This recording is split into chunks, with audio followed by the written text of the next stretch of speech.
Bueno, vamos entonces ahora con nuestro último momento con respecto a esto de la lectura, ¿sí? Eh, es importante que, aunque vamos o estamos hablando de los elementos conceptuales de la lectura y vamos a hablar luego de la escritura, entendamos que son una competencia comunicativa. Son dos competencias comunicativas, pero se entienden como una. Por eso a veces hablamos de la lectoescritura. Y es que muchos de los niveles propios de la lectura dependen de la estructura propia de la escritura. Y viceversa, cuando escribimos se tienen en cuenta las normas que van a venir con la lectura. Por eso a veces se dice que quien escribe debe pensar en su futuro lector. Bueno, aquí pues en este caso nos enfrentamos frente a los elementos de la escritura que el lector también debe tener en cuenta. Y vamos a por ahora reconocer estos tres elementos, sí, que son el elemento sintáctico, el elemento semántico y el elemento pragmático. ¿A qué nos referimos cuando hablamos del elemento sintáctico? A la relación directa que hay con los principios básicos de la lingüística en relación a la estructura propia del texto. ¿Sí? Es decir, reconocemos que la escritura hace que el lector comprenda que existe un orden y unas formas propias de construcción del texto y que no está puesto y propuesto en desorden, sino en atención a esa estructura.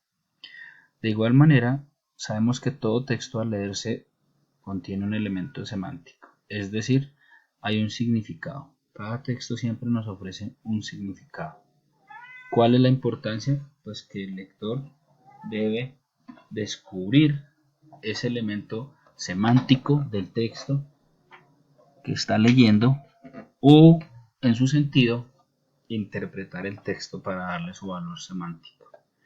Y por último, comprender su elemento pragmático. Todo texto nos ofrece algo práctico para la vida, pero no como reflexión existencial ni de superación ni esas cosas que son válidas en la lectura, obvio, porque es que la lectura no discrimina textos. La lectura lo que hace es construir lectores y cada lector es libre de inclinarse por los estilos que quiera leer, pero en esa línea pues existe el elemento pragmático, ¿sí? Porque es el resultado de esa relación entre el texto, el autor y el lector a la luz de su practicidad.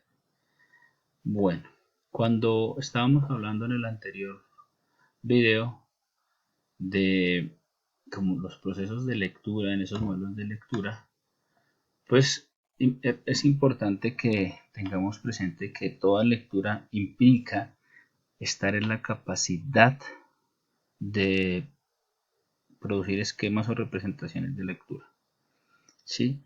Es decir, toda lectura le implica a usted en su momento de postlectura tener la capacidad de hablar sobre eso que leyó. Claro, ya lo he repetido, no leemos para que nos evalúen, sino leemos para desarrollar nuestros procesos cognitivos. Sin embargo, existen estos esquemas o representaciones de lectura que hacen parte de los procesos de lectura.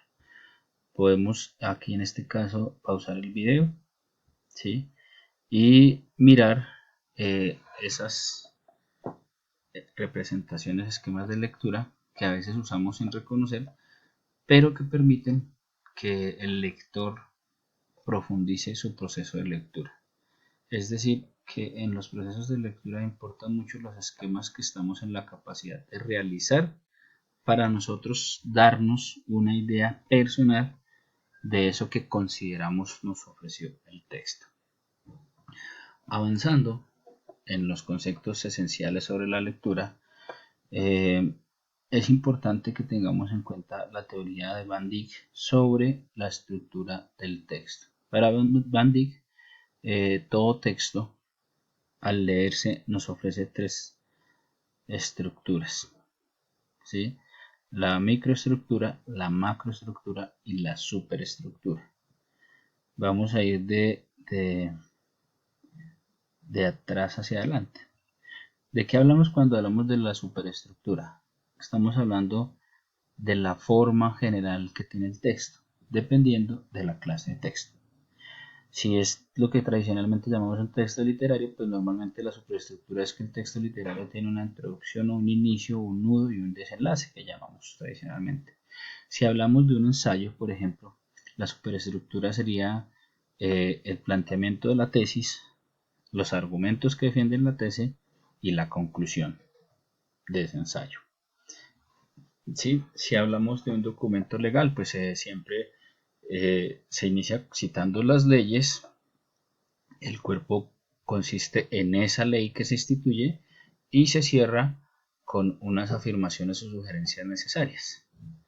Entonces, como nos podemos dar cuenta, siempre que hablamos de la superestructura, hablamos de tres momentos del texto. Cuando hablamos de la macroestructura, hablamos de la capacidad que tenemos de reconocer las ideas principales de cada párrafo y las ideas secundarias que están en función de esas ideas principales. Y cuando hablamos de la microestructura, hablamos ya de todas esas unidades mínimas que tiene el texto. Es decir, ya reconocimos que hay unas ideas principales y unas ideas secundarias.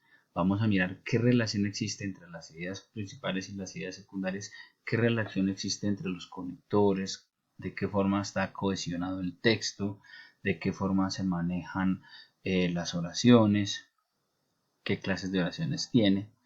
Bien, para reconocer la importancia y el peso del texto. Eso cuando hacemos un ejercicio detallado y minucioso de un texto, y estas estructuras del texto según Van Dyck como lectores las tenemos en cuenta cuando ya queremos investigar o profundizar en textos determinados y específicos. Pero la superestructura y la macroestructura sí son exigencias mínimas que debe tener todo lector para reconocer en el momento de leer cualquier texto. Según Fernando Cruz Confli, literato y filósofo colombiano de Cali, podemos pensar en la lectura de tres clases. La lectura plácida, que es la lectura para entretenerse, ¿sí? Que es la lectura que más abunda hoy en día y que tiene su razón de ser y es válida no solamente como producto. Recordemos que el texto es un producto de consumo. Si suena un poco extraño, la escritura y la lectura son unos ejercicios que se realizan en torno a un producto de consumo que recibe el nombre de texto o libro, para que no nos confundamos. El libro es un producto de consumo y en ese producto de consumo pues usted hace una lectura plácida. Pero también tenemos una lectura lúcida. ¿Qué es esa lectura? Esa lectura lúcida es la que además de divertirnos nos hace pensar. ¿Sí? Que usted lee, pero a la vez de que se divierte también piensa, se cuestiona, indaga. Y pasamos a una lectura agónica que es una lectura que lo divierte a usted, que le permite preguntarse y que transforma su vida.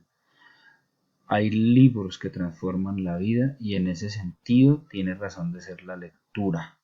Y digamos que es el nivel máximo que logra cualquier lector en la vida, que es que su vida se transforme a la luz de una lectura.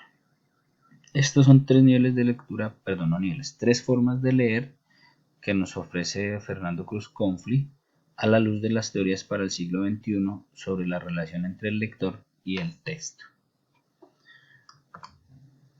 Bien, vamos ya llegando al final de nuestra exposición a nivel conceptual de la lectura y nos enfrentamos a las teorías de las 6 lecturas propuestas por Miguel de Zuviría Samper y todo su equipo de trabajo en la Fundación Alberto Mirani, donde analiza la importancia del aprendizaje semántico, ¿sí? Es decir, del significado de los textos, que es en último lo que nos interesa en la lectura.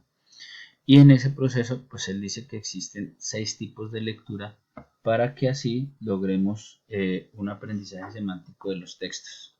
En esos 6 tipos de lecturas propone que uno va avanzando, así como los niveles de lectura. Pero él la propone son como 3 tipos de lectura, ¿sí? 6 tipos de lectura. Una lectura fonética, que es de esos signos que están ahí, identificarlos y comprenderlos. Una lectura primaria que consiste en leer y construir unos conceptos, ¿sí? Y pues esos conceptos de la lectura o de las ideas que nos quiere transmitir la lectura, pues Pueden ser por radicación, sinonimia, anonimia, recuperación léxica, entre otros. La tercera teoría es que hay una decodificación secundaria, y es que además de hacer conceptos, los interpretamos por medio de los análisis, ¿sí? Y eso implica que se utilicen mecanismos como las inferencias, la pronominalización, la puntuación, la deducción, la asociación. Una cuarta teoría de la lectura de la decodificación terciaria, que es relacionar de manera ya un poco más amplia digamos así, las ideas generales con la idea totalitaria del texto. ¿Sí? El quinto tipo de lectura es la teoría categorial, que es donde ya jugamos con el texto total a partir de las tesis que nos propone, de sus argumentos centrales y de la propuesta teórica, para llegar a la lectura metasemántica, que quiere decir que es el nivel más alto, o que ya hablamos en los niveles de lectura como el lugar crítico, que es donde el texto deja de ser un objeto que está ahí para convertirse en un objeto construido de significado en la sociedad. Bien, pues hasta aquí vamos con la explicación de lo que es nuestro mundo de lectura, y vamos a dejarlo de cierre esta mirada. No sé si conocen a Daniel Pennac, tiene un libro que se titula Como una novela, que todo lector debería leer, debería leer, porque es el significado del sentido de lo que viene a ser la lectura en el mundo actual. Y pues les presento, podemos hacer pausa para leer los 10 derechos del lector que él nos propone. El derecho a no leer, ¿sí? No quiero leer, quiero hacer otra cosa, es un derecho, porque la lectura nunca va a ser una obligación, es más bien un proceso de placer que se vuelve lúcido para que nuestra vida sea agónica, como lo dijo Conflict. El derecho a saltarse páginas, si vamos en algo que está aburrido, pues puedo saltármelas, eso no es ningún pecado. De pronto consideramos que hay cosas que nos quedan de vacíos, pero usted tiene ese derecho a saltarse las páginas. El derecho a que si yo no quiero terminar un libro, no lo termino, no me gustó y ya está. Por eso estamos hablando de una lectura como algo relacionado a la existencia de las personas, no a los procesos escolares. El derecho a releer, pues si usted ya leyó ese libro y si lo quiero releer, pues es un derecho que tengo, ¿no? El derecho a leer cualquier cosa, ¿sí? Pero es que eso es de superación, pero es que eso es muy light, pero es que eso no aporta nada, pero es que sin peros. Cada cual tiene derecho a leer lo que quiere. Lo importante es que en ese proceso lector, el sujeto activo que lee se exija para vivir todos estos conceptos de los cuales hemos hablado. El derecho a confundir la ficción con la realidad. Oye, hermano, es decir tantas cosas raras. Y si yo quiero pensar que eso que estaba ahí en el libro está sucediendo en mi vida, pues es un derecho. El derecho a leer en cualquier sitio, ¿sí? Académicamente uno debe crear unos espacios específicos para leer. Sin embargo, pues hay que leer en cualquier sitio. Eso es uno de los placeres propios de la lectura. El derecho a ojear un libro. Y si no lo quiero leer, sino simplemente ir por encima, mirar títulos, subtítulos y generales y armarme una posición, pues claro, ese es un derecho. El derecho a leer en voz alta.